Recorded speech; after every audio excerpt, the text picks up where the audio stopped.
তো গাইস এই দুপুর বেলাতে দাদা গাঁড় ফাটা গরমে খাটনি করছে মাঠে, আর ওদিকে বাড়িতে বৌদিরা উল্টো দিকে ঠিক হাবাসি ভিডিও বানিয়ে শরীরটাকে গরম করছে। একবার ডিপলি চিন্তা করে দেখেছো গাইস, রাতের বেলায় এই গরম বৌদিকে নিয়ে দাদা খেলবে কি করে?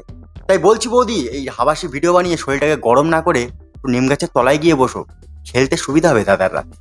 সঠিক বলেছেন, আপনার বুদ্ধি ভালো। আর গাইস তোমরা কি সাবস্ক্রাইবের বাটনটার কমেন্ট বক্সটা দেখতে পাচ্ছ না? সাবস্ক্রাইব বাটনটা টিপে মজা নাও আর কমেন্ট বক্সটা ফাটিয়ে দাও কমেন্ট করে, তবে তো ভিডিও বানাতে মজা আসবে, তাই না? ঠিক আছে समझिया। তো কি বন্ধুগণ, ভুলে টুলে গেছো নাকি রেখেছো মনে? চলে এসেছে তোমাদের সেই স্টার। তাহলে চলো বেশি দেরি কিসে, শুরু করা যাক। স্টার্ট। থুতু দিয়ে মারো গোটা, টুকে যাবে সুই সুতো। তা বৌদি, তোমার বাড়ি কি মানে সোনাগাছিতে নাকি? শুনেছি সোনাগাছির বৌদিদের নাকি ফুটোতে এরকমই জং ধরে দেয়। না মানে আই মিন সূচের ফুটোর কথা বলছি গাইজ।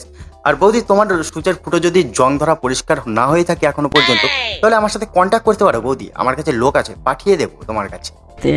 প্যারি সমাজ গেই। ভাই জীবনে অনেক পাপ করেছি, কিন্তু ওই বস্তির মেয়েগুলোর মতো কোনোদিন বান্ধবীর বয়ফ্রেন্ড নিয়ে টানাটানি করিনি। মনি, তুমি ঠিকই বলেছো, তোমার থেকে বস্তির মেয়েদের ভিতরে 2-3 হাজার গুণ পার্থক্য তো আছেই। কারণ বস্তির মেয়েরা নিজের বান্ধবীর বয়ফ্রেন্ডকে একটু বন্ধুভাবে হাত ধরে টানাপাড়ি করে, আর তোমরা তো নিজের বয়ফ্রেন্ড না মানে আই মিন বান্ধবীর বয়ফ্রেন্ডকে লাগানোর জন্য হাত ধরে টানাপাড়ি করো, আর সেটা আবার ওই বস্তিতে গিয়েই লাগাও, আর সেই বস্তিকে তোমরা গালাগালি দিচ্ছ। ছি বানা ছি।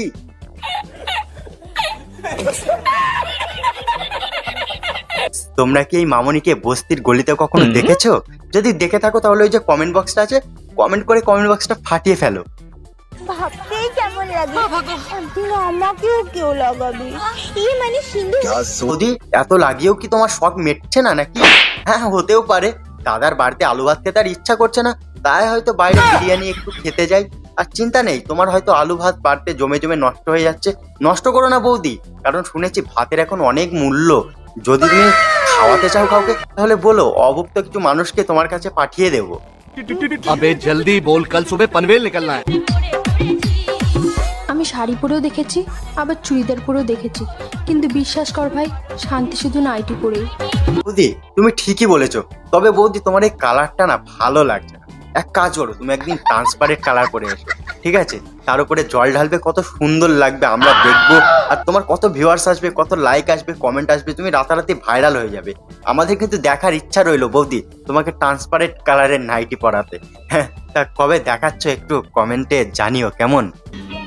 समझ रहे हो, समझ रहे हो, समझ रहे हो ना? চারদিকে বাল, মাঝখানে লাল, উত্তর কি হবে? এরা কি একদম নির্লজ্জ, একদম বেহায়া। আরে উপরে একজন আছে, তাকে তো ভয় কর। তোদের মানা ভয় টয় কিছু নেই আমার মনে হচ্ছে। তোরা যদি কোশ্চেনটা হিন্দিতে করতি তাহলে না একটা পজিটিভ চিন্তা ভাবনা ছিল, কিন্তু আমরা বাংলাতে কি বললি? চারিদিকে বাল, মাঝখানে লাল। আমরা বুঝতে পেরেছি তুমি তোমার বেগুন ভর্তার কথা বলছো। ছেলেদের হাতের মধ্যে কিছু তো একটা আছে, না হলে ছোট লেবুকে কিভাবে ডাব করে ফেলে। হ্যাঁ মামনি, তুমি ঠিকই বলেছো, এই ছোট্ট লেবু থেকে একদম কেমন যেন ডাব বানিয়ে দিচ্ছে ছেলে। কিন্তু মামনি ব্যাপার হচ্ছে, আমার হাতের না জাদুটা আমি এখনো পরীক্ষা করিনি। এসো না এসো, একদিন তোমারটা ডাব বানিয়ে দিই, আর আমার হাতের জাদুটাও পরীক্ষা করা হয়ে যাবে, জাদু আছে কিনা। এটা কিন্তু দুজনেরই লাভ, একটু চিন্তা করে দেখতে পারো কেমন। গাইস ভিডিওটা কেমন লাগলো? যদি ভালো লেগে থাকে তাহলে ভিডিওটা বেশি বেশি করে শেয়ার করো, আর চ্যানেলে নতুন হয়ে থাকলে চ্যানেলটা সাবস্ক্রাইব করো। আর যারা যারা এতদূর ভিডিওটা দেখতে দেখতে এসছো তাদের কাছ থেকে কি একটা করে কমেন্ট আশা করতে পারি না? একটা করে কি কমেন্ট করতে পারবে না তোমরা? একটা করে কমেন্ট করো, আর কাছের বন্ধুদের কাছে ভিডিওটা ভালো লাগলে শেয়ার করতে পারো। আর যা যা করতে হবে করে দাও, চ্যানেলে নতুন হয়ে থাকলে চ্যানেলটা সাবস্ক্রাইব করে নাও। আর পুরোনো ভিডিওগুলো যারা যারা এখনো দেখোনি দেখে আসতে পারো, ধামাকাদার ধামাকাদার ভিডিও এই চ্যানেলে আছে, আরও ভবিষ্যতে ধামাকাদার ধামাকাদার ভিডিও আসবে, সাথে থাকো। আর চলো দেখা হচ্ছে নেক্সট কোনো ভিডিওতে, আজকে এই পর্যন্তই।